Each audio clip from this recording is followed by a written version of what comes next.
By the end of January 1945, Berlin was immersed in an atmosphere of emotional collapse and total chaos. Air raid sirens went off without fail twice a night, at 8 o'clock and then again at 11. The displaced people arriving from the east brought horrifying stories of what was happening at the hands of the Red Army. Meanwhile, Hungary, until then a firm Axis ally in the Balkans, seemed to have definitively changed sides by supporting the Soviet Union. News of the swift advance of Soviet forces was spreading panic, and the population already assumed that the Eastern Front was irreversibly collapsing. Among common soldiers, there was hope that the Soviets would only execute officers and SS men, while civil servants and workers tried to convince themselves that they would not be victims of reprisals by the invader. The most reliable information about the state of the Western Front didn't come from official sources, but circulated informally thanks to railway personnel. These workers were often better informed about enemy movements than the High Command itself. As the war progressed, more and more German citizens chose to take the risk of secretly listening to BBC broadcasts, even though a simple report from a neighbor to the Gestapo could send them directly to a concentration camp. Despite this, many fervent followers of Hitler and Goebbels continued to blindly believe the versions spread by the Ministry of Propaganda, known as the Promi. Urban transportation remained paralyzed, forcing workers to navigate rubble daily to get to their jobs.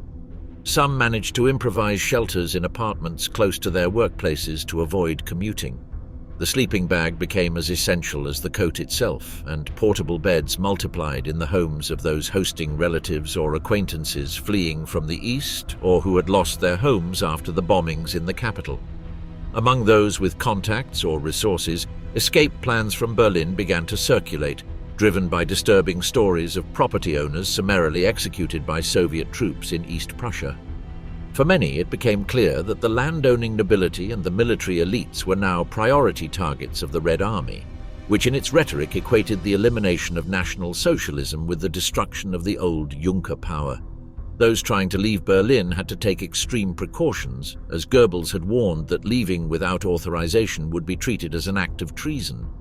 To legally leave, one needed a safe conduct pass, which was only granted if the person could justify that their work outside the city was deemed essential. Even those with legitimate reasons were quietly advised by their colleagues, "Don't come back, stay where you're going." Most people fantasized about finding refuge in some village far from the conflict, where farms still had food reserves. Some, in desperation, began considering the option of obtaining false documents, which made foreign diplomats unexpectedly popular. Ministerial workers, for their part, were relocated to the south in the following weeks, benefiting from their positions. The most feared threat for many was the wave of executions ordered by Himmler and carried out by the SS. On January 23rd, as Soviet forces crossed the eastern borders of the Reich, several opponents involved in the July 20th plot were executed at Plötzensee. Among them were Count Helmuth James von Moltke, Eugen Boltz, and Erwin Planck, son of the famous physicist Max Planck. In that climate of repression, Goebbels launched a new slogan, "We will win because we must win." For those who did not follow the Nazi ideology, this slogan only provoked despair and rejection, although most citizens didn't dare question it. Even when defeat seemed inevitable, many clung to the idea of a final victory, more out of fear and resignation than conviction.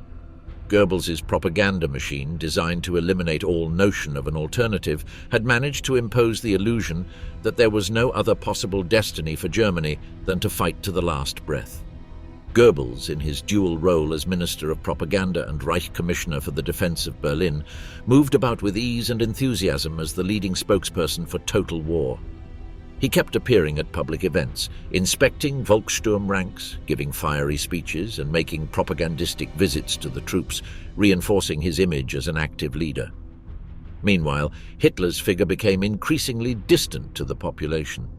His absence in the newsreels was evident, and the last time many had heard him was in his radio message on January 30th, commemorating the 12th anniversary of the Nazi regime. However, his voice no longer inspired fear or determination. It sounded muted, unrecognizable. This fueled a wave of rumors claiming he was dead or had been captured. The regime never clarified whether the Führer was at his Berchtesgaden retreat or still hiding in Berlin. Meanwhile, Goebbels, present in the city and among the civilians suffering the effects of the bombings, was reinforcing his popularity. Hitler, in contrast, seemed to be avoiding his devastated capital, refusing even to contemplate the disaster it had become. The brutal fate awaiting German civilians was just beginning, and in places like Breslau, the tragedy reached unbearable levels. With the unstoppable advance of the Red Army and the tanks of General Lelushenko, the city was plunged into panic. Although it's not known for certain whether some refugees died aboard sunken ships during the escape, what is documented is the suffering of thousands of women and children who tried to flee on foot in the middle of winter. Men who had not yet been enlisted into the Wehrmacht were mobilized by the Volkssturm to defend the city, leaving their families behind. Thus, mothers were left alone, driven by desperation, while loudspeakers patrolled the streets urging people to evacuate immediately.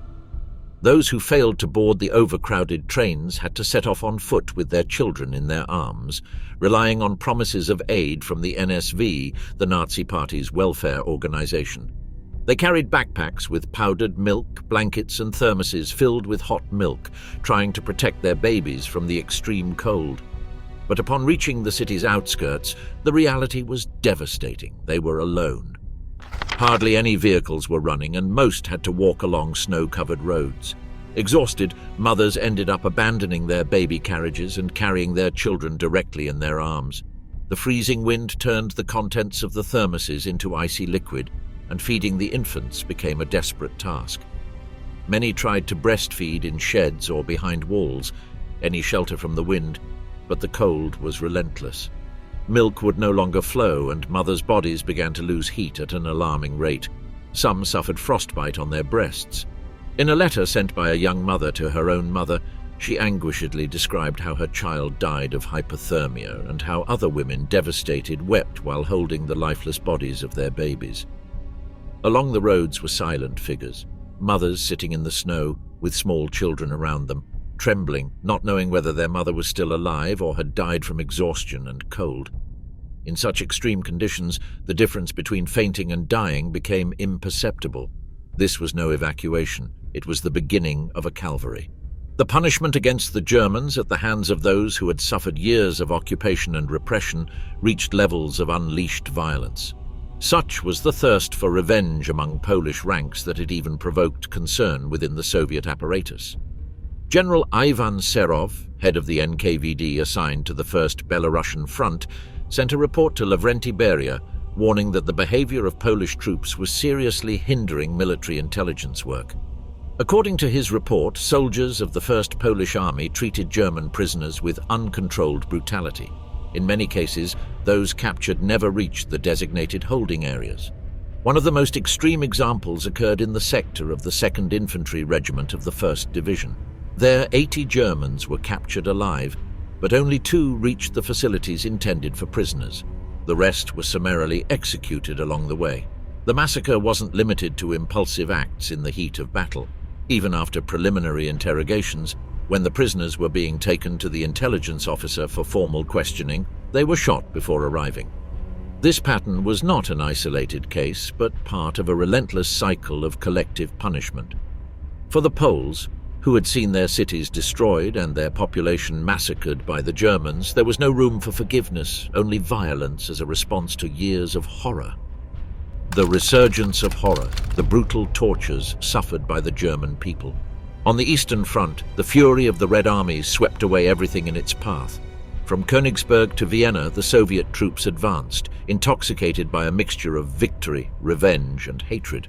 For millions of Soviet soldiers, this was a campaign of personal justice, a retaliation for the razed villages, murdered brothers, and cities burned by the Wehrmacht. But that justice soon turned into indiscriminate cruelty. The mass rapes were not limited to Berlin. They occurred in nearly every German city and village occupied by the Soviets. In Silesia, Pomerania, and East Prussia, atrocities were recorded that today are barely mentioned in school textbooks. In many villages, not a single woman remained unviolated. Several renowned historians have claimed that collective rape became a symbolic and systematic punishment. It was such a widespread phenomenon that even high-ranking Soviet commanders privately acknowledged the severity of the situation. Nevertheless, the political leadership in Moscow allowed it. Stalin's conquest over the Third Reich had to be imprinted on the bodies of its citizens. But it wasn't only women who suffered. In many cases, German civilian men, elderly and teenagers alike, were summarily executed without trial. Other times they were deported eastward to forced labor camps in the Soviet Union. Many of them would never return. Children also did not escape the brutality. Some were killed alongside their parents, and others, who had been orphaned during the war or after the occupation, were abandoned in orphanages without identity or homeland. Families were dissolved between columns of smoke and columns of soldiers. In East Prussia, hell took the form of an exodus. Coastal cities like Pillau and Danzig filled with refugees trying to board ships heading west, fleeing from the Red Army. But many did not succeed. Trains were bombed, ships were sunk, roads were blocked by ice or corpses. Some froze to death. Others were shot by Soviet soldiers. Those who survived did so with mutilated souls. In the West, the Allied occupation was different, and although it is often portrayed as a more civilized process, it was not free from violence. The American, British, and French forces found a country in ruins. Although the treatment was less brutal than in the East, revenge was not absent. Internment camps were established for Germans accused of collaboration or mere Nazi sympathy. In many cases, without trial or evidence, they were denied food, medical assistance, and human dignity. One of the darkest episodes was that of the Rheinwiesenlager camps, which we will discuss later. In France, the situation was even more humiliating for some Germans. Colonial troops from sub-Saharan Africa, integrated into the French army, were deliberately deployed in German areas to punish the population. Numerous testimonies collected by the Red Cross and war correspondents describe rapes, looting, and abuse. In Stuttgart and other cities, hundreds of women were attacked. The French authorities rarely intervened. The Allied doctrine assumed that the German people had to be re-educated from scratch. This included press censorship, school indoctrination, and the removal of symbols. But it also meant collective humiliation. German children were forced to watch films about the concentration camps. Entire populations were forced to bury the corpses of Holocaust victims. All of this was aimed at instilling a perpetual sense of guilt. But the line between justice and revenge is fragile. In many towns in southern Germany, American soldiers organized forced parades of civilians past mass graves. In others, they placed signs that read, "Here died the true Germans." The psychology of the defeated was not rebuilt, it was demolished. Women who had been raped found no understanding. They were stigmatized, called collaborators, or simply ignored by their neighbors. Many fell into silence, unable to verbalize the trauma. Men who returned from the front or from the camps found neither home nor honor. They were ghosts in a country in ruins. And yet, the machinery of revenge did not stop, because beyond the decisions of governments, rage was embedded in the hearts of the peoples. The post-war violence was the dark echo of Nazi violence, a repetition without redemption. Across the continent, Germans were now the universal enemy, even those who had been persecuted by the Nazis, even the children born in 1945. The notion of justice became confused with that of collective punishment. What began as liberation ended, for many, as a perpetual condemnation. The pendulum of cruelty, the Allied concentration camps in occupied Germany. Along the Rhine River between April and September 1945, the Western Allies, primarily under American command, established a network of internment camps known as the Rheinwiesenlager or Rhine Meadow camps. More than 1 million unarmed German soldiers, mostly young recruits, elderly men mobilized in the final stages of the conflict, and simple auxiliaries, were gathered in these improvised enclosures. The term used by Allied authorities to classify them was deliberately ambiguous.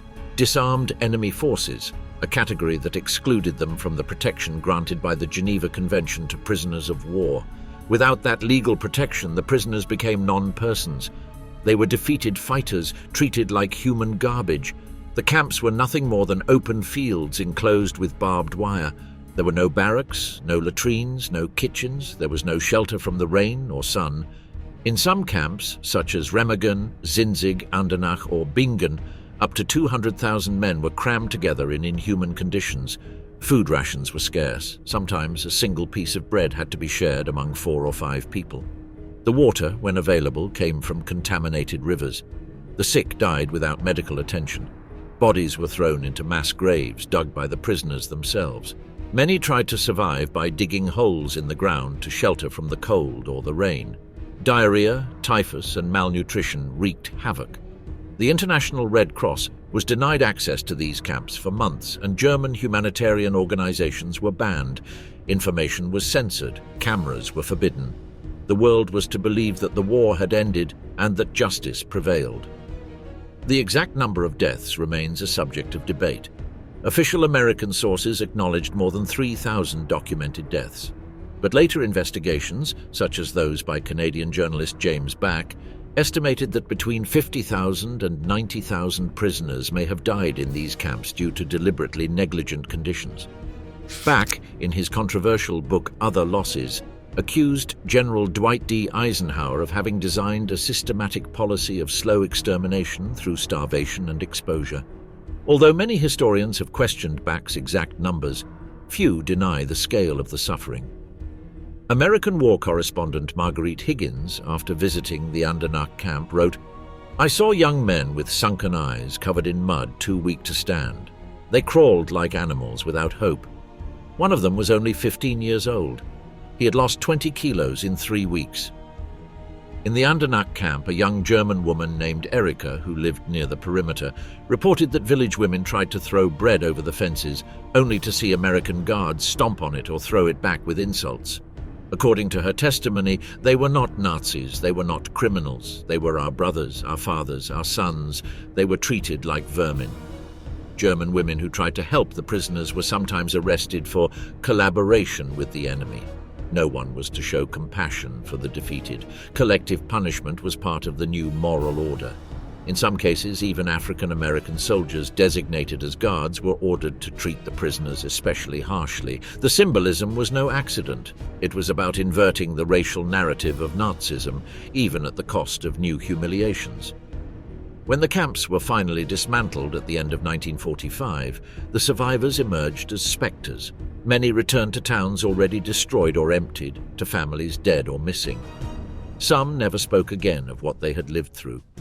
Others died in the years that followed, unable to rebuild a life on the foundations of hatred and humiliation. Silence was the final shroud. In the official history of World War II, the Rheinwiesenlager rarely occupy a page. The victorious narrative prefers to remember the crimes of Nazism, but not the punishments without trial suffered by the defeated. Documents about these camps remained classified for decades. Only over time did they begin to surface, brought to light by independent historians and testimonies rescued from oblivion. Flight and expulsion, the forced exodus of the German people. The year 1945 did not only mark the end of the war, it also marked the end of a millennia-old history. That of the Germans settled in Eastern Europe, in territories such as East Prussia, Silesia, the Sudetenland and regions of Poland, Czechoslovakia, Hungary, Romania and the Balkans. A presence that in some cases dated back to the Holy Roman Empire vanished almost overnight, erased by revenge, politics and chaos. Between 12 and 14 million ethnic Germans, known as Volksdeutsche, or simply the displaced, were expelled from their homes between 1945 and 1950. The process was not an orderly evacuation, much less a voluntary migration. It was a covert ethnic cleansing, justified under the logic of collective punishment. The order was not improvised. It was discussed at Yalta and formalized at the Potsdam Conference, where the victorious powers agreed on what was supposed to be the orderly and humane transfer of German populations outside the new borders of Poland, Czechoslovakia, and other neighboring countries. But nothing was orderly, and certainly nothing was humane. In East Prussia, the winter of 1944 to 1945 became the scene of an apocalyptic exodus. Fleeing the Red Army, millions of German civilians abandoned their towns in the midst of ice, snow, and fire. Wagon caravans became easy targets for Soviet planes. Refugee columns made up of women, the elderly, and children marched between corpses, some frozen standing like tragic statues along the road. A young refugee wrote in her diary, "We walked over bodies. Some children cried from hunger. Others didn't cry anymore. They had surrendered to the silence of death. One of the first signs of the catastrophe to come was the sinking of the Wilhelm Gustloff, torpedoed by a Soviet submarine in the Baltic Sea. It became the deadliest maritime disaster in history, with over 9,000 deaths, mostly German civilians fleeing the Red Advance. Other ships, such as the Goya and the Steuben, suffered the same fate. The sea became the tomb of a wandering nation. The story of the Wilhelm Gustloff is considered by many experts to be the prelude to the great genocide that Germans and other Eastern Europeans would suffer at the hands of the Soviets after the fall of the Reich. In the freezing month of January 1945, tens of thousands of German civilians tried to escape via the Baltic Sea in what was called Operation Hannibal, a massive naval evacuation organized by the Wehrmacht. Not out of altruism, but out of desperation. The Red Army's advance was unstoppable, and the atrocities committed in East Prussia instilled paralyzing fear. Among the evacuation ships was the Wilhelm Gustloff, originally built as a cruise ship under the Nazi Strength Through Joy program. It was later converted into a hospital ship and then a troop transport. On January 30th, 1945, it departed from the port of Gotenhafen, absurdly overloaded. Designed to carry 1,800 people, it held more than 10,000 passengers that night, including wounded soldiers and naval personnel, but above all, civilians, women, children, and newborns. The temperature was -18 degrees Celsius. The sea was particularly rough and treacherous, and the routes were infested with Soviet submarines. At 9:16 p.m., less than 30 kilometers from the coast, the Soviet submarine S-13, commanded by Alexander Marinesco, detected the ship on its radar and, without hesitation, fired 3 torpedoes. All struck.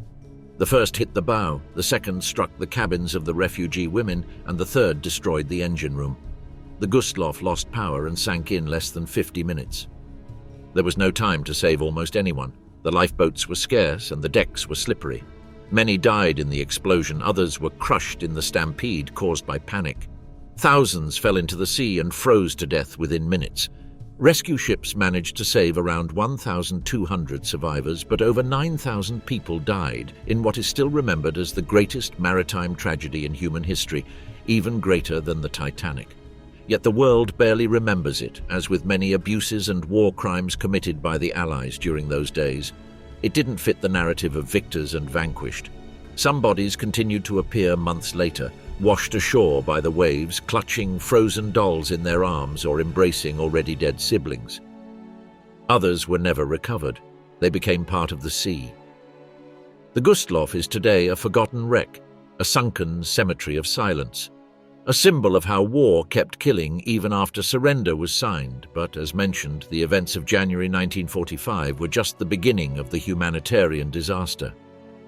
After the official end of the conflict, expulsions intensified. In Poland, Germans were torn from their homes, their lands confiscated, their villages renamed. In many cases, they were locked in transit camps where they died from malnutrition, typhus, or beatings. In Czechoslovakia, the Beneš decrees legalized expropriation and total dispossession of property. Hundreds of thousands of Germans were also stripped of their citizenship, their property, and their civil rights. In some towns, they were marked with white armbands or spat on in public squares before being forced to leave. The trains used during the expulsions were no different from the Nazi extermination trains: overcrowded wagons, no water, no food, no clear destination. Those who survived the journey arrived in a ruined Germany, where they were not received as victims but rather seen as an unwelcome burden. In Hungary, Romania, and Yugoslavia, the same pattern was repeated. The Volksdeutsche were stripped of everything. Thousands were deported to forced labor camps in the Soviet Union. In Yugoslavia, under Tito's regime, tens of thousands were executed or died in camps such as Gakawa and Gnichanin, where the mortality rate reached 30%. They were accused of treason, collaboration, and fascism. Although many had never had any connection to the Nazi regime, the numbers are staggering, between 500,000 and 2 million deaths, depending on the source, among the victims of expulsion and exodus. The most conservative historians estimate at least 600,000 lives lost, but beyond the numbers lies the invisible tragedy, the loss of a world. Entire villages disappeared. Centuries-old Lutheran churches were closed, unique dialects were forgotten, the invisible threads that linked generations were severed. In many regions of Central Europe, the traces of German culture were erased as if they had never existed. The Soviets didn't just want to expel the Germans, they wanted to eradicate their history and culture. New generations grew up without knowing what had happened. The victims were silenced by the official narrative of good versus evil, and the word shame became a burden shared by all Germans without distinction between guilty and innocent. In post-war Germany, the displaced became known as Heimatvertriebene, the banished from their homeland. They were housed in ruins, barns, and abandoned barracks. Some were rejected by West Germans themselves, who saw them as Eastern barbarians. Others hid their origins, their accents, their pain. For years, their tragedy was a taboo. Only decades later, with Reconstruction and reunification, did Germany begin to publicly acknowledge the suffering of these millions of stateless souls. Monuments were erected, commemorations organized, but memory came too late. Many had already died. Flucht und Vertreibung was not just a post-war episode, it was a demographic purge with cultural, psychological, and moral implications. It was the punishment of the living for the crimes of the dead. And it was also the final chapter of a plural Germany, one that extended beyond the Elbe River, whose traces today survive only in forgotten gravestones and names erased from maps. The fury of liberation, executions of German civilians in Czechoslovakia. In May 1945, while the bells rang in Prague to celebrate the end of the war, another kind of war was beginning in the streets, villages, and fields of the Czechoslovak interior. A war without fronts, without uniforms, without rules. An unleashed vengeance. For 6 years, the Germans had occupied Czechoslovakia with brutal efficiency. Now the pendulum swung with equal violence, but in the opposite direction. It was no longer about justice, it was about expelling, humiliating, annihilating. The order was clear: the German had to disappear. The retreat of the Nazi troops left the ethnic Germans of Czechoslovakia, called the Sudetendeutsche, at the mercy of popular rage. There were about 3 million people who had lived for generations in the Sudetenland and who were now considered traitors, internal enemies, remnants of a criminal regime. The Czech press called them German beasts. Political leaders spoke of a necessary cleansing, and the population, which had been abused, wounded, and humiliated for years, became the executioner of their former captors.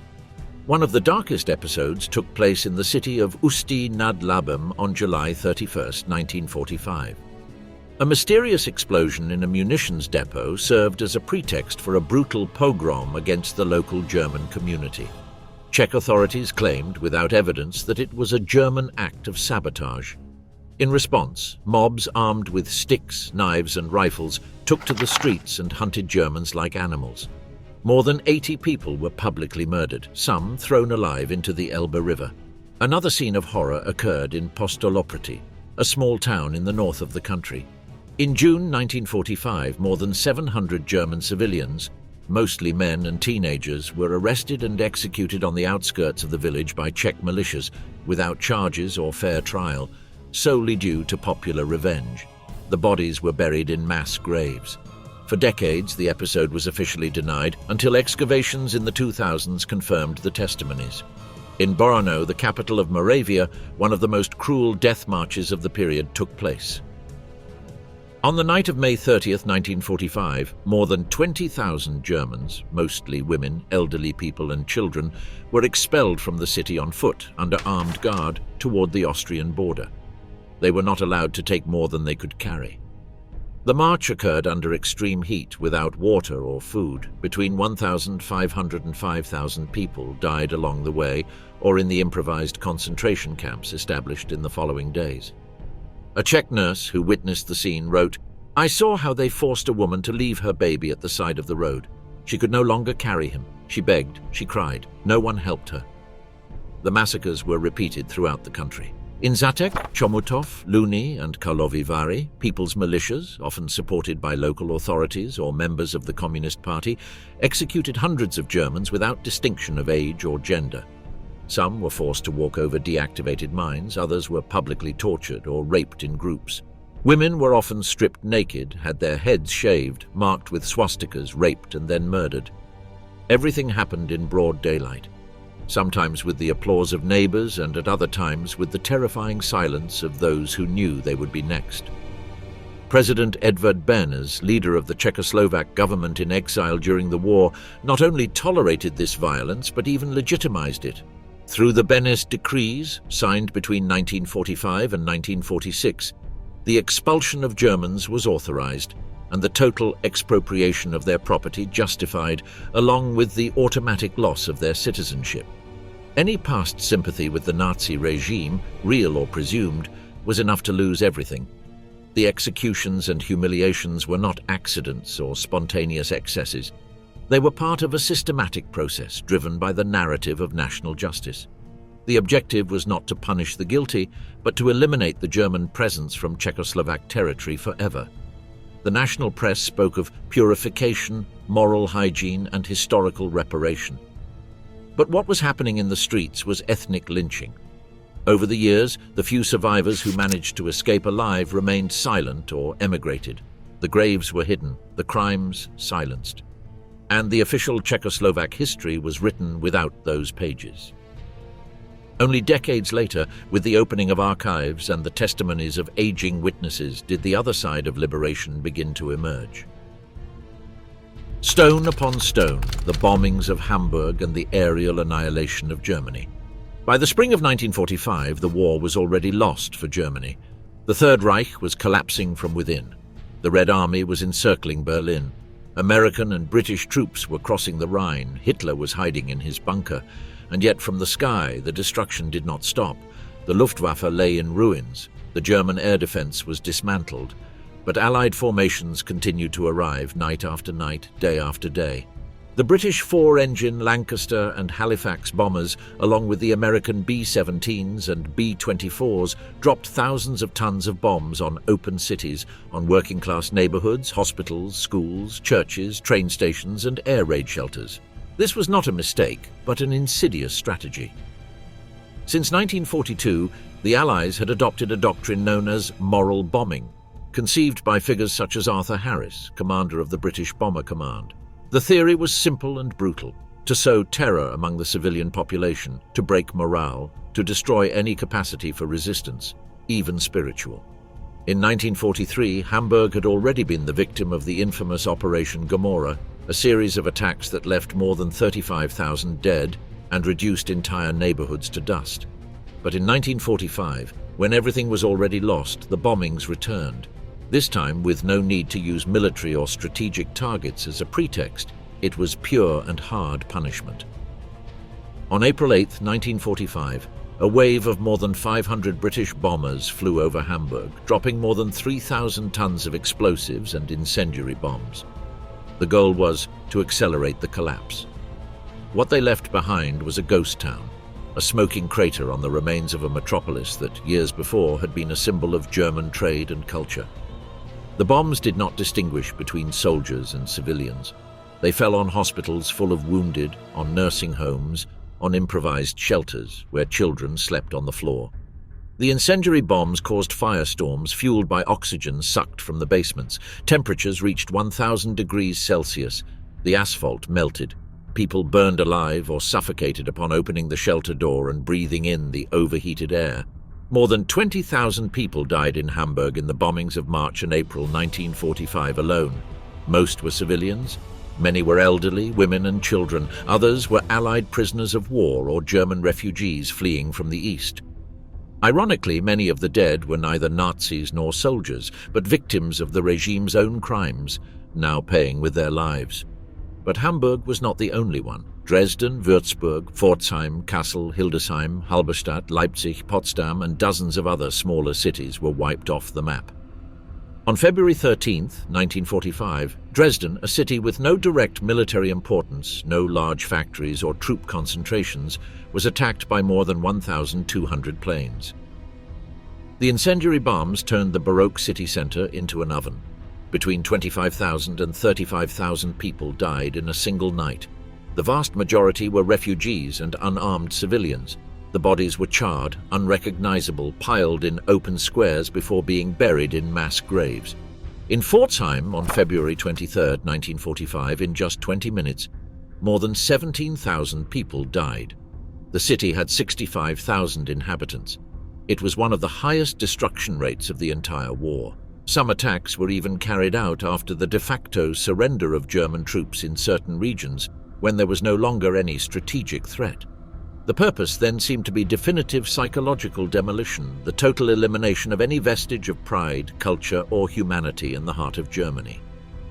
In many cases, Allied intelligence reports acknowledged that the targets were minimal or of no tactical importance, but the bombing machinery continued operating with routine, almost administrative brutality.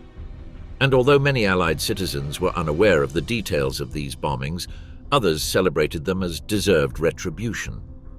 The press spoke of reducing the Nazi lair to rubble, while the images that reached the public, if they reached, showed only ruins, without names, without screams. The horror was recorded in the memory of survivors, in photographs taken in secret, in stories recovered decades later. Hamburg was turned into a desert of charred bricks, its churches carbonized, its hospitals crushed, its streets unrecognizable. Those who emerged from the shelters saw a dead city, but beyond the physical destruction, the total bombing campaign was an act of cultural and emotional extermination. Bodies died, but so did stories, families, memories, libraries, museums, entire generations of identity. At the end of the war, not all crimes were judged. Some remained cloaked in the smoke of victory, but the ashes of Hamburg, of Dresden, of so many German cities still speak. Their dead do not scream. They burn in silence. The collapse of Demmin, the tragic story of the city that chose to die. In the spring of 1945, on the banks of the Peene River, the small German town of Demmin became the scene of one of the most tragic and least known acts at the end of World War II. As the forces of the Red Army advanced relentlessly from the east, destroying everything in their path, Demmin awaited its fate in dread. News spread like wildfire. Stories of rapes, murders, looting, and mutilations arrived from neighboring villages. No one knew for sure what was real and what was rumor, but fear had taken deep root. The town was practically defenseless. The Wehrmacht had withdrawn, blowing up the bridges that crossed the Peene during their retreat in an attempt to slow the Soviet advance. All they left behind were terrified civilians, elderly people, women, children, and the echo of what was coming. On April 30th, 1945, the Red Army entered Demmin. Just hours later, the first houses were burning. Mass looting, systematic rapes, beatings, and summary executions were reported. The soldiers went door to door, armed not only with rifles, but with the absolute power of those who have triumphed and fear no retribution. For the inhabitants of Demmin, hell was not a religious symbol. It had become concrete and real. It was in the streets, at the doorsteps of their homes. Faced with the horror unfolding before their eyes and what they still feared might come, hundreds of families made a desperate decision to end everything. They did it in every possible way. The Peene became a grim stage. Mothers with their children tied to their bodies threw themselves into its waters. Some made sure the little ones could not float by tying stones around their necks. On the banks, Soviet soldiers watched. Sometimes they laughed, sometimes they shot, but generally they simply let it happen. Official documents recorded at least 900 deaths, but historians estimate that the real number exceeds 1,200. In a town of just 15,000 inhabitants, almost a tenth of the population disappeared within days. Churches became improvised morgues, basements turned into homemade gas chambers. The silence that followed the events was as deafening as the roar of horror. It was not a spontaneous mass collapse. It was induced by fear and the certainty of defeat, amplified by the brutal conduct of the Red Army and the previous propaganda that for years had portrayed the enemy as a soulless beast. The mass death in Demmin was so dramatic, so inhuman, that even some Soviet officers, survivors of Stalingrad and accustomed to destruction and the most inhumane acts, were shocked. But no orders were given to stop it. No barriers were built on the river, and no one was helped. German life, at least at that moment, had no value. Some residents survived purely by chance, because they were found by a less cruel soldier, because they hid better, because they failed in their attempt to kill themselves. Many of them carried the guilt of having survived for decades. The town, for its part, remained silent. Talking about Demmin became taboo. During the German Democratic Republic, the topic was deliberately ignored. It did not fit the heroic narrative of the Red Army as liberators. There was no room for compassion toward Germans, and in the West, the story faded among so many other tragedies. But the testimonies endure, and the tombstones in the Demmin cemetery, many without names, without dates, without crosses, still remember those who did not want to see the dawn of a new Germany. Those who, after years of war, chose to die on the banks of their own country rather than live under the boot of victory. The memory of the enemy, the destruction of German identity and culture after the war. Despite the end of the war, the struggle continued on another level, the symbolic one, where the cultural battle was fought. It was no longer about conquering cities, but about erasing what those cities represented. It was no longer armies being destroyed, but memories, roots, culture. German identity was condemned to suspicion and punishment, not only for the crimes of National Socialism, but for the mere fact of existing. In many regions occupied by the victors, everything German was criminalized in its very essence, and thus began the cultural cleansing, the purge of books, symbols, films, or any artifact related to German identity. Where once imperial flags or regional banners had flown, foreign flags were now raised. Cities changed names. Königsberg became Kaliningrad, Stettin became Szczecin, Breslau was now Rockwar. The German language was banned from the public sphere. Signs, books, documents, and even tombstones were replaced or destroyed. Book burnings were not only a Nazi practice. In Czechoslovakia, Poland, Yugoslavia, and other territories, entire libraries were incinerated, German schools were closed, and cultural archives were looted or disappeared. German literature, music, and art were considered toxic residues of the past. A 1946 report from the Czech government detailed the destruction of more than 2 million German books in Bohemia and Moravia, as they were seen as instruments of German propaganda. Many of them were not political works, but classical literature, philosophical treatises, local histories, poetry. Everything spoken in the language of the defeated was reduced to ashes. Churches were desecrated, hundreds of monuments were blown up or torn down in public celebrations, and cemeteries of German families were destroyed or, worse, looted. Crosses were torn down, tombstones used as building materials, and human remains desecrated or scattered. In many Polish villages, the bones of German soldiers or civilians were exhumed and thrown into anonymous mass graves. Memory was erased along with the marble. In the Sudetenland, dozens of German Catholic parishes, some dating back to the 14th century, were burned or converted into stables, warehouses, or military installations. Religious images were decapitated. Bells, masterpieces of artisanal blacksmithing, were melted down. Church organs, considered magnificent works of wood and metal crafted by the finest luthiers, were silenced and in some cases destroyed. In cities like Rockwar or Gdansk, German monuments were systematically eliminated, not for tactical reasons but ideological ones. The goal was not to build a new nation but to erase the trace of the previous one. And in the area controlled by the Soviet Union, the process was even more radical. Kaliningrad, formerly Königsberg, birthplace of philosophers like Immanuel Kant, was repopulated by Russians and Ukrainians. The German language disappeared within weeks. The castle of the Prussian dukes was demolished in 1968, not for structural reasons, but because it was considered an imperialist symbol. What had once been a center of knowledge, history, and architecture was reduced to dust. In the GDR, communist ideological control also imposed a cultural filter. Only one way of being German was permitted, that of the new socialist man. The bourgeois, aristocratic, or regional past was silenced. Folk traditions such as folkloric songs, local legends, and regional or orthodox dances and costumes were considered nationalist or dangerously nostalgic and were allowed to die. This symbolic violence had a purpose: to re-educate by force, to denationalize the defeated people. If the German could not be killed physically, he would be killed spiritually. The goal was not just to defeat him, but to make him forget what he once was. A survivor from Breslau described, "We came back years later and didn't recognize anything. The streets were still there, but with different names. The houses stood, but they were not ours. My grandparents' graves had disappeared. It was as if we had never existed." In many cases, the new occupant built over the ruins of the old. Schools were erected on the sites of destroyed churches, squares were created where cemeteries once stood, and Soviet statues rose where medieval monuments had been. The old had to be erased to make way for a new narrative. This kind of violence, slow and invisible, is one of the most devastating, because it leaves no physical scars, only absence and uprootedness. Children born in exile grew up without knowing where their grandparents' homes had been. Regional dialects disappeared, surnames were distorted, customs were ridiculed or outlawed.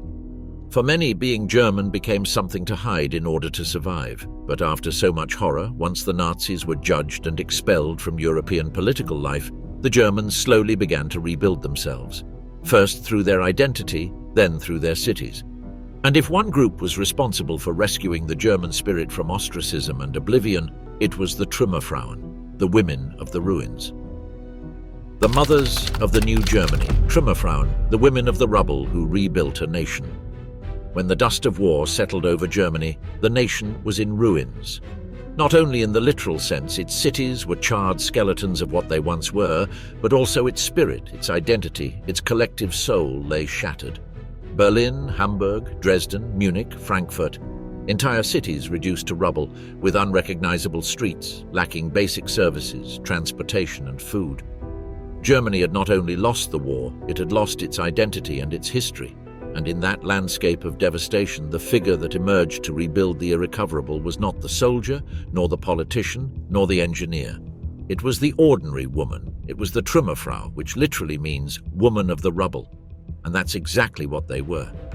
Tens of thousands of German women, between the ages of 15 and 60, many of them widows, single or with their husbands missing at the front or in captivity, took on the titanic task of rebuilding Germany with their own hands. The state had collapsed, the entire country had been occupied by different forces, and the Allied administration focused on disarmament, denazification, and containing chaos. But no one was rebuilding the houses, the schools, the streets. No one was removing the corpses beneath the ruins, the broken bricks, the collapsed roofs, so they did it. Without machinery, without modern tools, without institutional help. Armed with shovels, buckets, wheelbarrows, and an iron will, they began removing debris stone by stone, dust over dust, separating usable rubble from the unrecoverable. The intact bricks were cleaned one by one for reuse.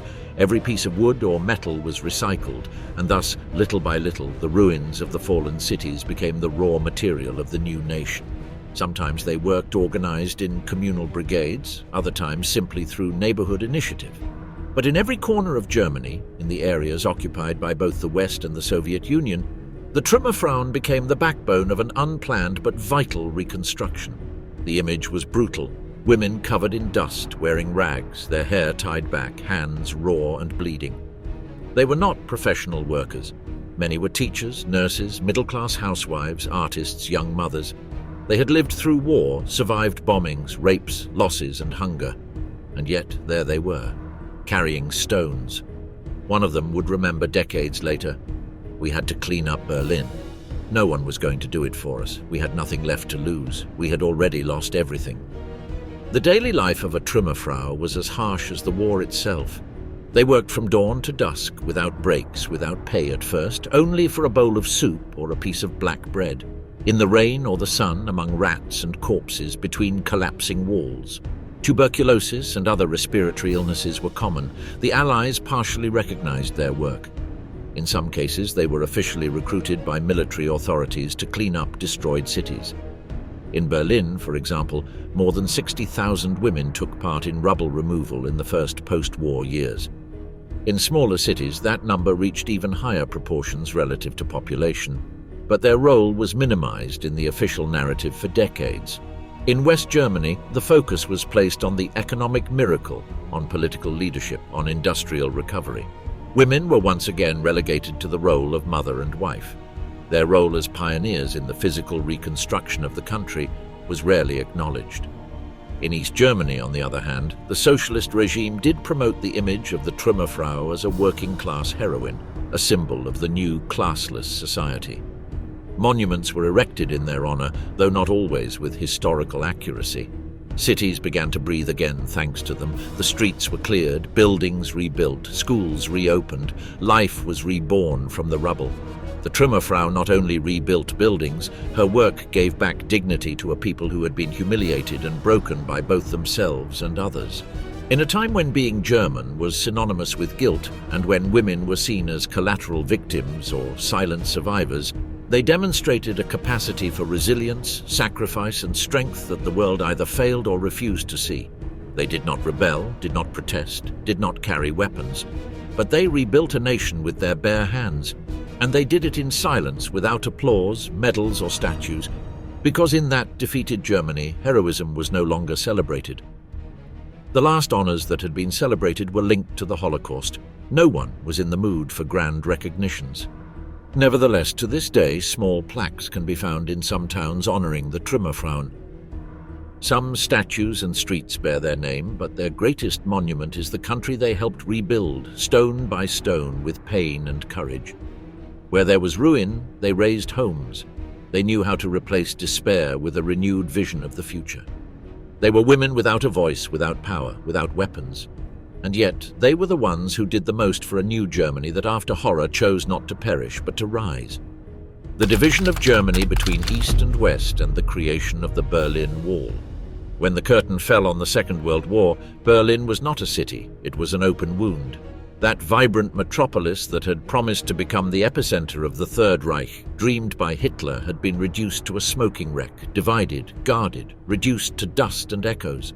The streets were filled with ruins, rubble blocked the avenues, and basements were the only possible refuge.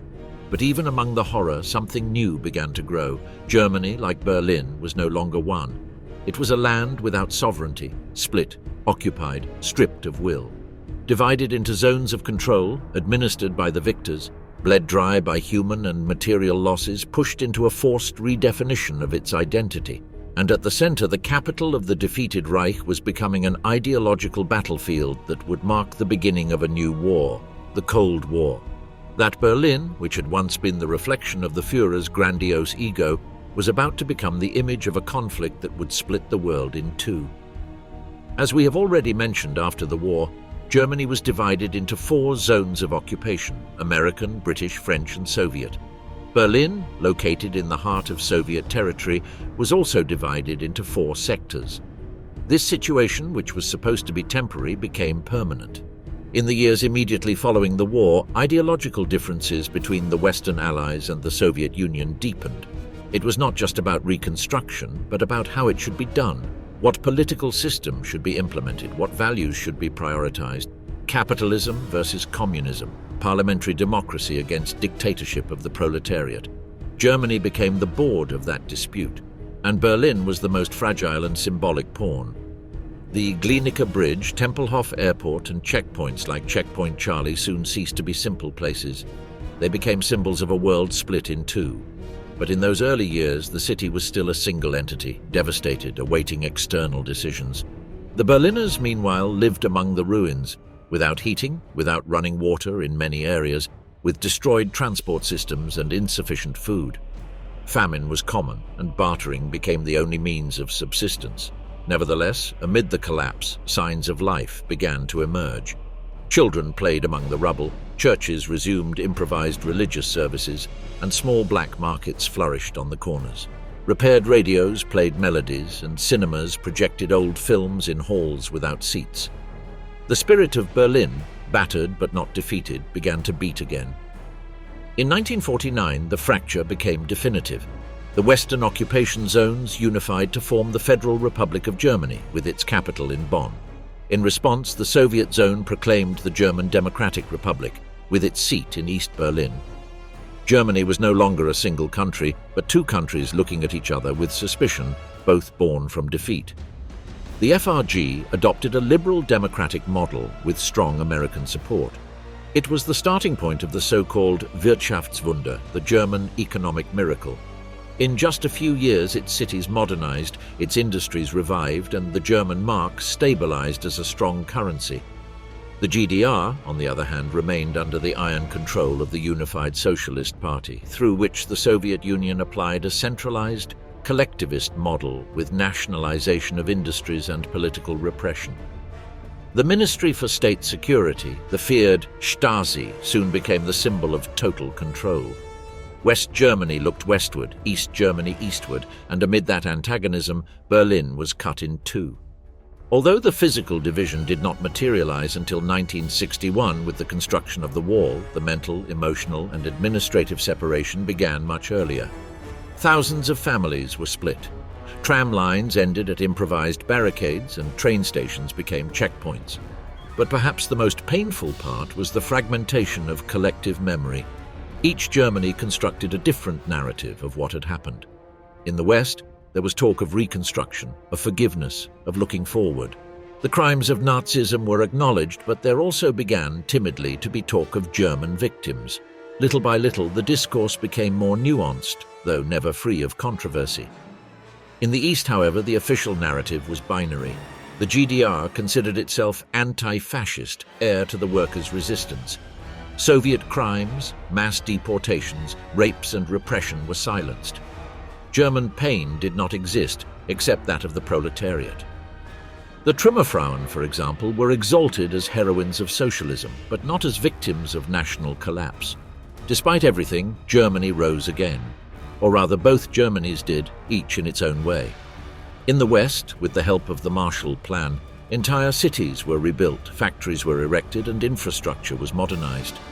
In the East, under Soviet pressure, a planned industrial system was developed, with advances in education, housing, and healthcare, but at the cost of individual freedom. Berlin became the epicenter of international tension.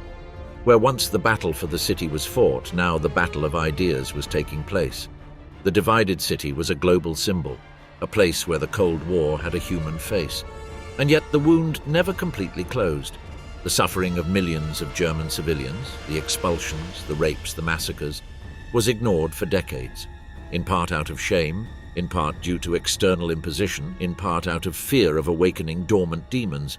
It wasn't until the fall of the wall in 1989 and reunification in 1990 that a true process of remembrance began. Slowly, Germany began to look not only to the future but also to the complete past, with all its complexity, all its shadows, and all its victims. Despite everything, Germany rose again, leaving behind its sins and the abuses it had suffered. But history left scars that still throb beneath the concrete today. In the neighborhoods where women once cleared rubble, there are now cafes and galleries. In the squares where monuments were erased, there are now memorial plaques. And in the minds of its citizens, the idea of identity remains a puzzle, one built stone by stone from trauma. Because one can still visit the concentration camps where the greatest genocide in human history was carried out, but we also recognize that innocence paid for the guilty and that memory must include all victims, not just those that the powerful wish to highlight.